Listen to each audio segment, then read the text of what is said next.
I am so excited to have Lauren and Steven joining me today. They started their financial independence journey by each making about $38,000 a year. And they were still able to save over $100,000 in just 2 years. That's crazy. Now they're close to their mid-30s. They're both retired with a net worth of over $1 million. I can't wait to chat with them today and hear how they did it and share it with you so you can recreate their financial journey too. Lauren and Steven, welcome. Thank you for joining me today. Thanks for having us. Hey. So you discovered financial independence in your 20s, which is typically a time that most people are out spending kind of frivolously. How did you discover financial independence, and how did this feel right for the two of you? So, when you think about your 20s, it's like this fun, carefree time in your life.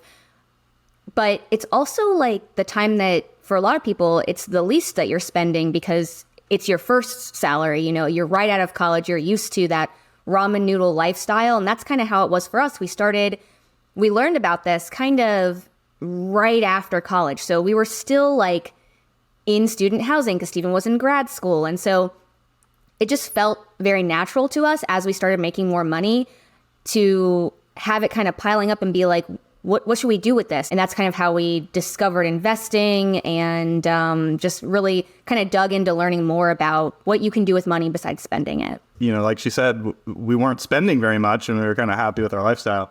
So we just did a little research on like, what are you supposed to do with extra money? And that led us to investing, right, as like the natural answer to that. And so when you're fresh out of college and you hear you should invest your money, of course, the place you go to learn about that is the bank, right? That totally makes sense. Go to the bank. The bank knows about investing money. So we went to a branch of Chase Bank. We unfortunately spoke with a commission-based investment advisor who sold us into a super high load fee bond fund that was actively managed with a high expense ratio. For 22-year-olds. For 22-year-olds, yeah. Very strange advice. That's what happened. And so we kicked off our investing journey with that, but at least we were getting some money invested. Soon after, we learned about financial independence. We learned about index funds just through an online article that Lauren had sent me. And from there, we kind of just like immediately shifted, within like maybe a year of that mistake, we shifted our assets into index funds, kept kind of saving, and we were off to the races. So a bond fund at age 22 isn't the right answer because bonds are super safe and they're more for at the end of your, I don't want to say end of your life, but like the end of your financial growth period. They don't return a ton, but they also don't tend to lose money either. Right. So it's like super low risk. You spent a year in bonds. That's definitely not the worst thing that you could do. I mean, clearly you already made it up. You've got $1 million in net worth. Have you always been budget conscious? I mean, back in the college days, right? I mean, we had to be like money conscious, at least, especially Lauren. She put herself through college, like entirely on her own. So for sure, she was like very money conscious in college. And I think we both were to some extent. What's funny though, is, at least as soon as we got real jobs, like got out of college, we really never thought about, minimizing our spending or budgeting or tracking our spending in any way from then on out. So our entire financial journey was no budgeting whatsoever. So a lot of people say like, pay yourself first, like decide on an amount you want to save, and then, you can spend the rest, or maybe track every dollar, or there's different methods out there. We didn't really use any of those. We use what we like to now call pay yourself last. And then our accounting method was this thing we call the sweep away method. So the way that all works is basically you decide, how much you need to spend just based on what you need to be happy, to live a simple, happy life. And so we kind of just run the credit card for whatever it is that we feel like we need. It turned out that was not much money at all. So our typical spending was around $18,000 to $26,000 per year combined for two people throughout all of our 20s. And so beyond that, it just kind of felt like a waste to us. Like, why would we spend more than that when we're pretty happy on that amount? And so because our salaries, even when we started out with those $38,000 a year salaries per person, that is just dramatically more money than, even $26,000 a year combined. So we just had money piling up automatically without having to really think about it. And because of that philosophy, we invested all of the difference. So, a lot of times when people budget, they decide on an amount to save. Like if we had decided save 50%, which maybe is aggressive, we might not have saved as much because we ended up saving way more than 50% because we were just focused on only spending what we need to be happy. So we paid our investment accounts last. We just spent whatever we wanted up front and put the rest in last. I also think it's important to note, the only thing that we did track over time was our net worth. And I think that made a big difference in our approach as well, because what we were seeing at every month, because we were tracking end of month, because kind of to fit along with that, after we've spent, for the month, let's check our net worth and let's see how much we've got, and that was really motivating. We would see that number every month and we were like, wow, look how good we did this month. And we're checking it month to month and we're like, look at it grow. And it kind of put us on the same team. It made it fun. It kind of gamified it. We're like, let's keep doing it. And so it was almost like we were buying that future for ourselves instead of other stuff. Let's talk about college debt. You said that Lauren put herself through college. Lauren, did you have any debt that you took on, or were you paying as you went? No, I didn't have any debt. I was very averse to that concept in general. In fact, we've never taken on any debt throughout our life, either of us. I mean, we have credit cards, but we pay them every month. But just to be clear, no, for college, I was very concerned about not ever taking a loan. And so I got a scholarship. It was a merit-based scholarship through our state. It was called Bright Futures. They still offer it today. There's different levels. And so my tuition was fully covered by that. I qualified for a Pell Grant my first year. And then I worked, by the end of college, I was working 40 hours a week. She wound up graduating not only debt-free, but with a 5-figure sum in her savings account after college. So she did really well for herself with no financial support from family or friends. She sells herself short on her story. I took that Pell Grant and I was because I knew I was kind of doing this on my own, I took that Pell Grant, I put it in the bank in a savings account. And I was this is here for worst case scenario. If anything happens, it's up to me to deal with this. So putting it in the bank and hopefully I never have to touch it. And that was true. I didn't ever have to touch it because I was able to support myself. Okay, Stephen, now we're turning the magnifying glass on you. How much debt did you graduate with? My story is not nearly as impressive. I had the same Bright Futures scholarship, which is available to all Florida residents that have certain academic achievements. That covered my tuition, and then my parents helped out with, living expenses. I did work a little bit in college as well, but I didn't put myself through. I definitely had some help from my parents. Okay, well, that's awesome. That is such a huge gift.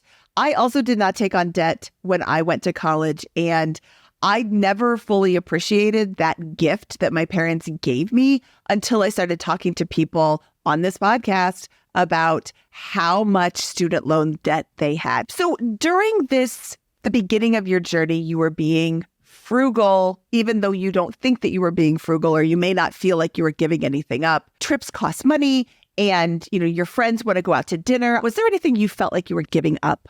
I don't ever feel like we really sacrificed much of anything along the way. The sacrifice was going to work to earn money so we could save it. And we found some hacks for that too. By the time that we had saved up about 7 years of our living expenses, which wasn't a whole lot. That was $150,000.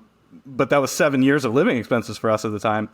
We decided to take 6 months off work and go to Hawaii and just chill out for a while. That was our honeymoon. So for us, it was almost like the reverse sacrifice. The sacrifice was going to work and saving the money, doing what we have to do.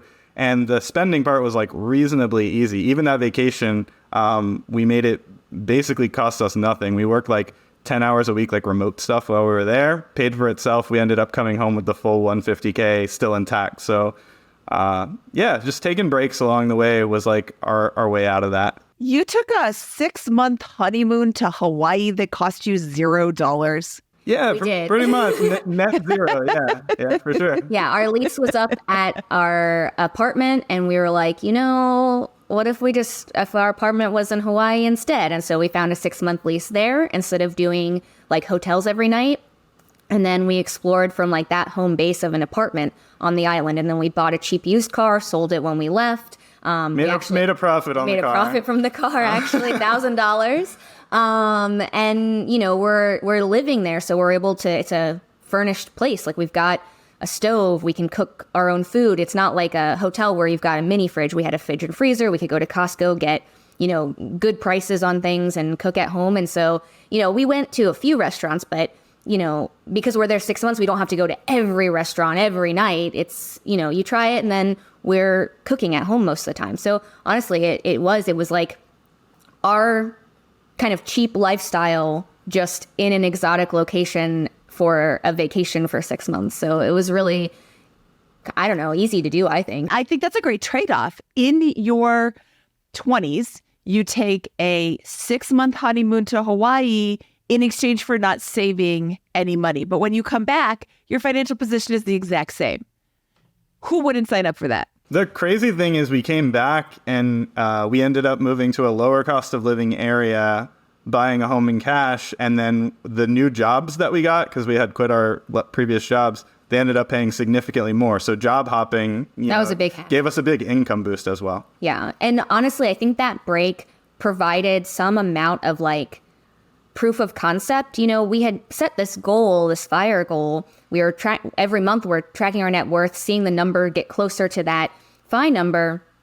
And, taking this break really gave us the perspective of this is what we've been saving for. Like this lifestyle, this like easy breezy, wake up, what do you want to do today?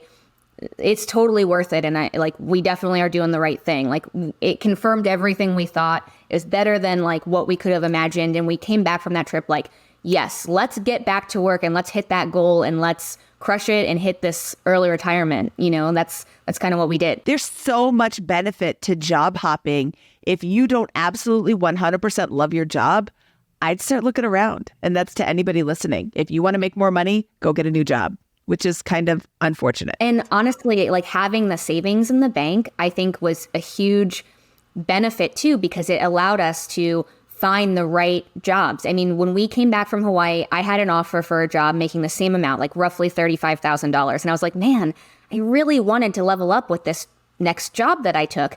And Steven's like, just wait, we have the savings, like it'll be fine.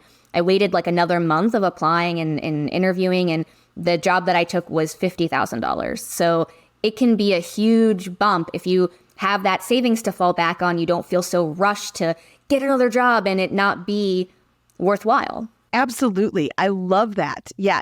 And you didn't have $150,000 in savings. You had 7 or 8 years of spending. I think Scott Trench highlighted this in his book, Set for Life. He was making $50,000, but he was saving $25,000 a year. So he's essentially, every year that he's making income, he's making 2 years of income. It's easy to set yourself up when your spending is lower, especially like you said, when you were in your 20s and you're already used to ramen life. The spending component is extremely important. Like you said, if you have low living expenses, it makes every dollar you save feel great and just give you so much more freedom. So let's look at your numbers. Did you have a FI number? By the time I was about 29 years old, we had roughly, I want to say like $600,000 in net worth. And we probably were in a home that was probably valued maybe $100K at the time. So figure we had $500,000 in invested assets plus a paid off condo.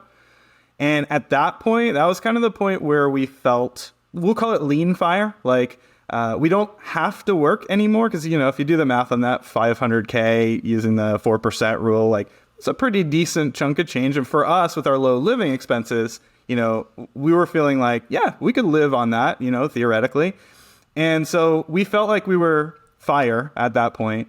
And that's around the time that we both ended up quitting our full-time jobs. And neither one of us has actually had a full-time job since then. However, we didn't really stop earning money or like stop working entirely, like a hard cutoff at that point. So both of us have had like random little freelance side gigs, random stuff we've done for previous employers, little business ventures and stuff. And so what's funny is like we felt retired for the last like 5 years now, I guess.